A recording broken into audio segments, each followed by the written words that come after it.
So yun na nga mga idol, andito na tayo sa may Hilpuyat Binyo. Papunta na tayo ng LRT station ng Hilpuyat. Pinagsama na kami, tinago kami ron, tapos ngayon nagsama na kami. Kita-kits rin kami rito. Ba? Maglilibrig sakay ako rito. Magagalit yung mga nakatambay dyan. Ang habal-habal yan eh. So yun na nga, ito na LRT ng Hilpuyat.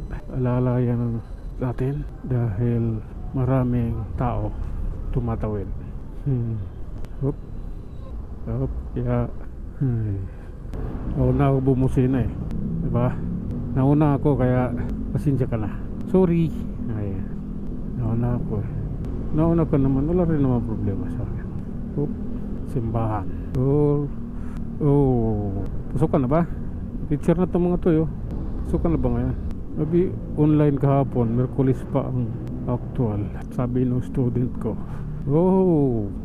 Manila na tayo mga idol. Eto na ang lugar ng Maynila. Ang layo pa lang ano. Pero yung sinusundan ko, anak ng toko, hindi maabante. Yung taxi, hindi ko abutin yan pagka ganyan. Katawid tayo ng Ocampo Street. Nandito na tayo sa ng Vito Cross LRT station. Let's go. Dalawa yung tambutso mo, dalawa yung bumubuga sa'yo. Madilim na usok. Maitim pala, madilim. Gabi, madilim. Alright. Kaano pala, yung naglilinis mga idol. Basa dito.